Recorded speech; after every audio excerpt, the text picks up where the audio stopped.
All right, Virgo, so this is part 2. Go back to part 1 to catch up, okay? So this reading is definitely deep. All right, so yeah, I left off at it was the gift, okay, that your ancestors have left you. And so your bloodline has given you like a really rich inner life, right? And this ability to really receive that stuff through guidance, okay? That's something I spoke about in, part 1. But what they're saying is like that you're practical and you're useful, right? But now you have to invite play and listening back into your toolkit. All right, if that makes sense. So the soft stuff is actually spiritual capital.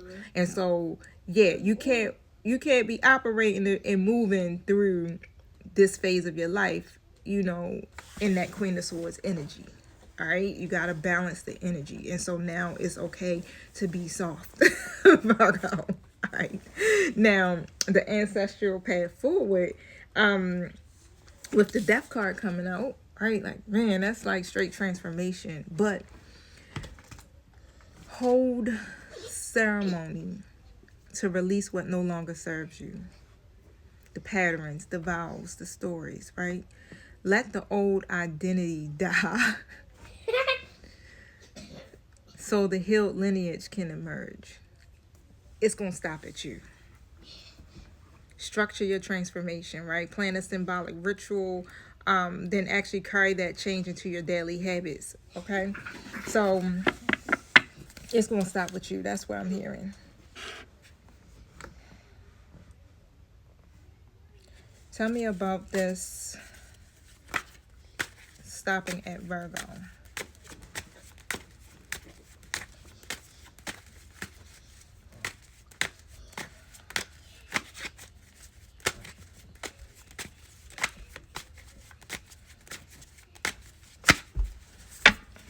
It's definitely something going on in your family, feminine line. Like some of you may have the feminine energies in your family are single, divorced, Two of Cups in the upright position. And so he doing all types of moving around, y'all. He play too much. So when it comes down to like the lineage pattern, right? Cruise, you got to stop, okay? It's like that generational pain has created cycles of broken partnerships, okay? Wow.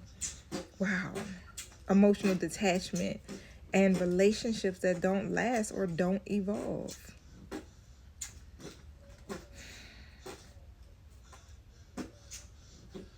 Wow. And many of the people, like I said, in your feminine line may have been divorced, single, disconnected from true partnership, right? And it's because of this, because they were required to be in survival mode, right? Independent, or their trust was, the trust was repeatedly broken. So this is why, yeah, it just ended this way. 333 on a timer, okay? And so the stopping point with this is about sacred partnership, right? And mutual love.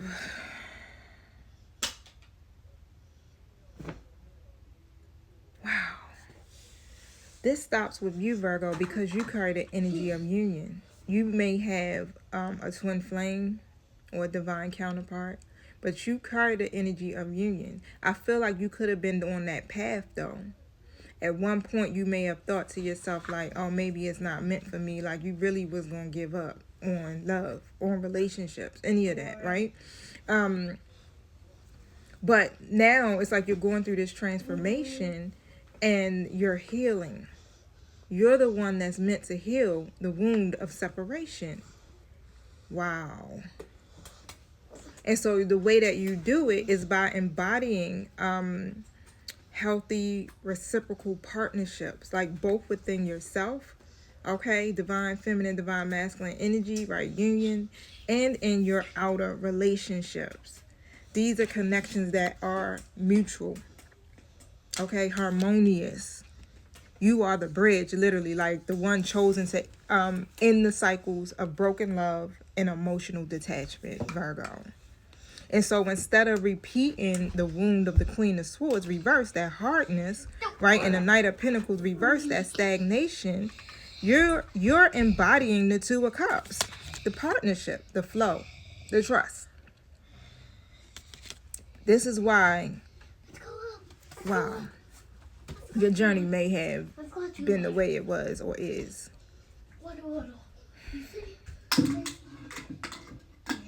And so love pretty much may have left you feeling unsafe. But you, Virgo, are the healer. You hold the cup, okay? With you, love is no longer broken. It's restored. So you are the reunion of what your ancestors have lost. And so your task is to literally model like healthy relationships, unions, whether it's a partner, whether it's your community, whether it's at work, you know, even if it's just with your own self, you're supposed to embody the balance and reciprocity. This is why we're also being learned to balance, right? To not overgive, right? And so you're healing the feminine line. So don't let your independence come only from your survival, right? Let it be a choice. Let partnership be joy, not pain, right? So you're anchoring love as the legacy. So every time you choose connection over separation, compassion over bitterness, you are rewriting your lineage. This is deep, Virgo. I love everything about this, okay? And so, this stops with you. That's all I keep hearing your ancestors say. This stops with you. Okay? The feminine line hardened their hearts because of the world. Like, it gave them no choice. Okay? And so we're in a different time now, and that's how I'm hearing it. You can speak your truth. And you can do it with compassion, right? You don't have to be, harsh. You don't have to keep working. You don't have to do, all those things that keep you from softening, okay? And so you're being asked to break the cycle, all right? Break the cycle of silence. Speak with truth and compassion, right? Don't let the grief turn into bitterness, right? Transform the grief into wisdom, okay? Use the gift of discernment that has been bestowed to you, Virgo, right? And you got to trust your softness, basically. So, Virgo, every morning, for 7 days, say, I honor the grief. I slow my steps. I receive my gift. I choose rebirth. Okay? You can even start journaling, right? Right in there, like, what story about your family do you still carry as truth, right? Where did you learn certain things from? Okay, these could be some of your journal prompts, right? When have you rushed in when you wish you would have waited or took your time? Okay, what changed when you did it that way, right?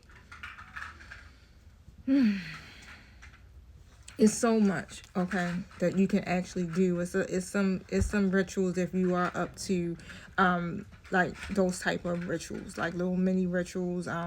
They're practical action steps that you can really take. So say like if you want to name the grief, right? You can light a candle, say the names of the pain or the pattern you feel. Where's the green and or the patterns you feel were inherited, okay? And then give them a voice for just 5 or 10 minutes, right?